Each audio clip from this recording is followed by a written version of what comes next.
I'm Anthony F. Elmore, President and Founder of the Proud Black Buddhist World Association.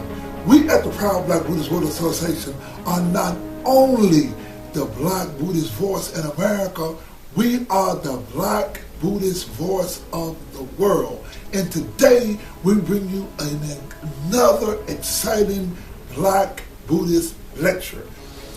During my youth, we developed many things.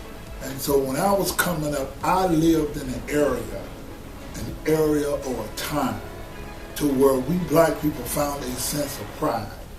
And the first thing we did to challenge the racism was we began to be natural. We grew the natural hairstyles, we grew the big afros, and we began to show our history, our culture, because we was black and proud, and we showed our natural hairstyles. And today, we are so proud that you can look into the black community today, and we have the most beautiful and the most creative, the most dynamic hairstyles. We can look at black women today. They don't have to be sitting, putting chemicals in their hair, trying to straighten their hair to be like white people or to make their hair straight. Or if they have the option to make their hair straight, that's good too.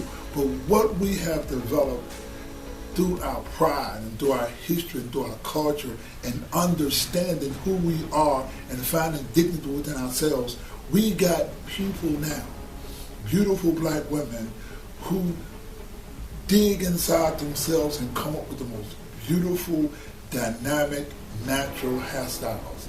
And I am so proud of that. Finding our heritage, finding ourselves. We don't have to put chemicals in our hair. We don't have to have straight hair. Now, it's a choice, it's an option, but the most important thing is that now we have options. We can be proud of who we are.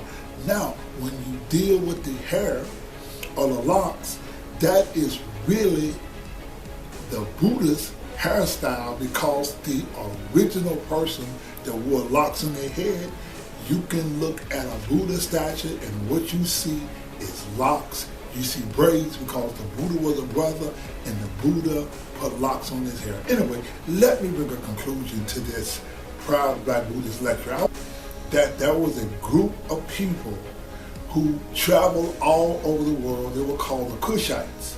And many of us who practice Nichiren Buddhism, we got our Buddhist teachings from the Japanese. They taught us about Nam-myoho Renge-kyo. They taught us about Nichiren Buddhism. Now, in the original people of Japan, they're called Jomon people. Now, one of the tribes of people in Japan were called the Anu. The Anu and the Cushites are one and the same people.